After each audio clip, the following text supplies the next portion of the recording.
get 3 consecutive victories, and if my opponent beats me, I'm gonna copy their deck. Alright. I think this is all gonna be our first match. A bomb tower there. His bandit. Yeah, I think it's gonna dash through it, right? My bomb tower is done, but the princess is there, right? So obviously, even if, like, this is the worst thing, by the way. You logged out the princess and the princess survived. I think I need to upgrade my log, I guess. Okay, so he's having such a good push right now because he's gonna have knight and he has a mosquito behind it. Now, you know what, guys? I actually did not realize that every single time I was placing the firecracker there, firefly, fireball. I think it's firecracker, right? The little fire spirit. I got it. Okay. Back in the days, it was supposed to be 3 fire spirits, but now it's just only 1. I don't know what happened. I'm pretty sure it must have been some upgrade or something. But yeah, the dark prince. Oh my god. At least I take care of that princess. Okay, so I think I'm gonna go with the miner, yeah, and bomber combo there. Right. You know, the good thing about this combo was I was able to connect at least once. Like, at least one of my skeleton bomber was actually connecting on the tower. But I don't know. I think this particular deck I'm using right now, it just, you know, it's like you have to continuously just chip away. You have to just cycle through it. The main push is miner and bomber. The problem is he was, every single time I was able to defend like I was able to have some offense, he was having such a good push prepared at the back of the tower. Like just see right now. Right. I think my bomber, like I think my tower placement was a little off. What I should have done is, as soon as the princess was crossing the bridge, I should just place it on top of the bridge. I think that would have been more, I think, successful. I think that would have been more logical. Let's see. So we have the fire spirit again. Yeah, I'm gonna put my royal delivery because it takes so long for him to finally deliver. I think this is my first time playing with that card, so I don't even know that this it takes that long, obviously. So I lost the match, but the good thing is I'm gonna actually have a good army here. Because the army I was using in this match, I was not really happy with it. Okay, so finally I'm gonna have an army which have some offense, which have some defense, right? We have princess, we have bandit, we have knight, we have musketeer, right? And we have a hunter, right? And a firecracker and a dark prince, obviously. Okay, so I'm gonna go with a musketeer here because I just did not want it to, you know, get any of my troop killed.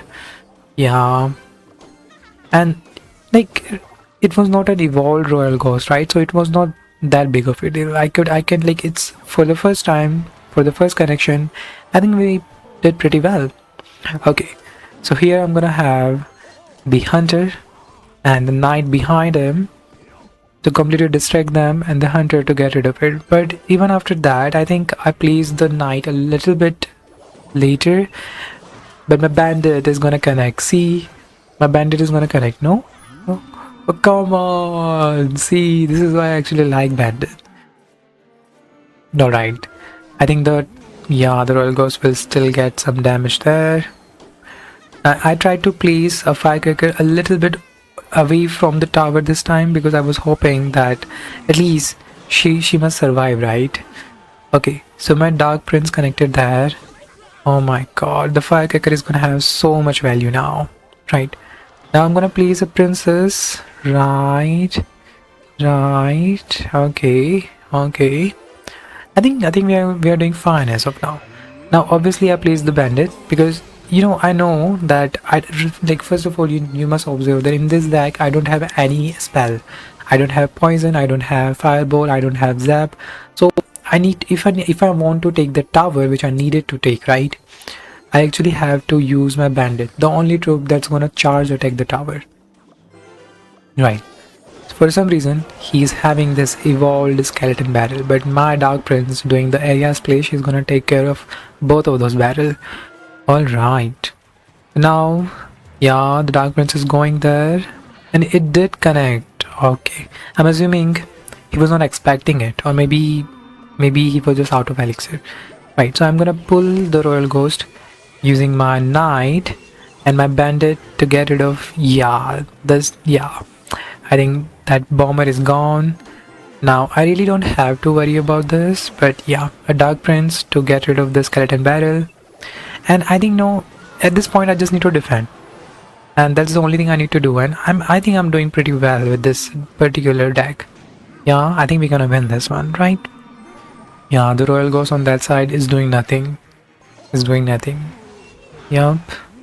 It's gone, it's gone. The worst thing about his deck is he really don't have anything that, like, he don't have anything to support that skeleton barrel. I personally like skeleton barrel. I actually have an complete deck with skeleton bomber, skeleton giant, then I have some, I guess, barrel, we have ice wizard, we have dragon, things like that, and that actually makes a very good combination. But I think he really had a bad deck there. He had nothing else. Like, a miner would have been good, or a battle ram would have been good, or something like maybe a ram rider would be good. But all right, so this is our second match. Now the good thing about him having a goblin hunt is that I'm always gonna just use either my firecracker, yeah, like that, or I'm gonna use a musketeer to get rid of it. And I'm gonna do that all while being on the other side of the bridge, so basically taking no damage from him. All right, now, yeah, my bandit is gonna defend it pretty good. Now we have a kind of like a, yeah, army behind that Valkyrie, but I think I was able to get rid of it. Now again, I think I'm gonna use musketeer, right, to get rid of that goblin hut. There you go, there you go. Alright, if the musketeer was able to finish that goblin hut and all the goblins inside it before the dark prince crossed the bridge, I think I would have gotten one hit on the tower. But I think it's good. Now, one more thing you will realize, like in this particular game, I'm not really worried about the Domstone because he did not defended it or supported it with anything. It's like he's just not. It's like just like the previous game. They have a very good troop, something like skeleton barrel or tombstone. No, it's not tombstone. It's graveyard. But the problem is they are not supporting it. They need support to work. They are like they are not standalone cards you can place. No, you need to support them. All right. So my bandit, as always, yeah, she's gonna take the tower. Right. I'm gonna use my musketeer to get rid of that hut. Right. All right. Really, really unfortunate. Because like the musketeer has that range, she can work if you place the building or anything really above or very near the bridge, the musketeer can actually target without crossing that bridge. So I think it's unfortunate he did not realize that he should be placing that hut a little bit towards his tower, right? So I think at this point I know that, like, I just need to defend it. That's the only thing I need to do. And there are so many troops which do area damage, area splash damage in my deck, so it's very easy for me to defend them. Alright. I think the game is gone, right? Yeah, we won this. Right. I think in this particular game I was not able to show you this, but as I said, we don't have a spell, right? So we cannot target the tower directly, which is true, but there's also one more fact. If you place the princess really, like at the perfect timing, you can at least get 200 plus damage on the tower. You just need to make sure there is nothing between the tower and the bridge, like the lane, right? Because that way princess will stand on the other side and will still do the damage, right? Okay, so obviously I don't have a barrel, I don't have a lock, so I'm gonna use my hunter. Because one splash from him sitting on behind the tower will get rid of everything. Alright. So now, what is this? I think he had some kind of evolved ability, but yeah, I think my hunter. The good thing about the hunter is that he just need to do one shot in against most of the troops. That's the problem. Like, if you're defending the hunter, please make sure you have something in front of your main troop and the one you're defend. Like if you're defending the hunter, right, if you're trying to defend your troops against the hunter, make sure you have something that can take damage and don't die. Right, so I think I mistimed my electro wizard there. Right, I'm gonna go with a firecracker here because I think, yeah, and the bandit will connect, right, and the firecracker will take care of everything else.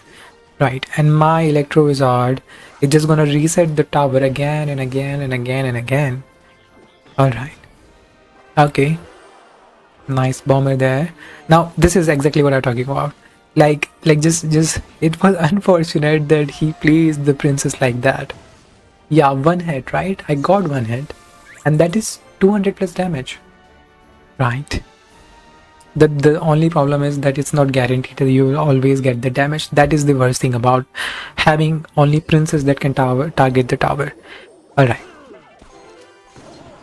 okay, so we are defending pretty well against his barrel, and my bandit is gonna finish it off. No, okay, all right, so what I'm gonna do now, firecracker in the middle. Okay, why I did that? Okay, I think I was hoping that I will be able to get rid of that goblin gang on the other side as well. But yeah, I think that was not what I was able to get finally. I was hoping for it, but yeah. Okay, so it's done, right? It's done. You know, like at this point, you will find me struggling. Like I was trying. I knew that he had, like, look at the damage he's doing, by the way. So I knew that he has some kind of troops that can actually help him get rid of that tower. I need to connect. That's the problem here. I need to connect to his tower. The good thing is I will actually be able to connect. Right. So I was using my firecracker, I was using my bandit, I was just continuously pushing him and trying my best to get that tower done. For some reason, his mega minion was just spamming there, but my hunter just one-shotted. Alright. I think it's gonna be over 3 victories. Oh my god, it's that quick. Alright, so that means that the video ends here, right? I wasn't exactly, like, this is like the best, this is basically, I actually tried to get this challenge done, I think for more than an hour, and this is the last 15 minutes of it. In case you want to see the full hour that I started like trying to complete this challenge, I have put in my montage, like, yeah. So this is the montage basically. So this is on the 10x speed, obviously. I think there was so many times when I was able to get 2 consecutive victories, but the third one, my opponent defeated me, and then I need to copy their deck. But the best thing is that it was fun, because so many troops I actually used in this particular gameplay, which I would never use, because for some reason I've not played with them for a very long time, and now I just don't feel that comfortable playing them, because there are so many combination I don't know. It's like the fear. I don't know them, and that's why I fear them. But I think this is a really great way to introduce yourself to new cards. And also sometimes it's actually, sometimes you think that this particular deck will not work. Obviously, no, it won't work. But then if you start placing them, if you start using it, maybe you will get the idea, no, this deck is not that bad, right? So it's fun. I think this game is supposed to be fun. So I think if you try to do the challenge, if my video motivates you to if my video motivates you to take this challenge and try to get this done by yourself, then give my video a like, right? And I will hope to see you in the next one, I guess. All right, so I'm assuming this, if you're staying this late in this video, you must be enjoying the montage. So enjoy the rest of you, and I will take my leave. Bye.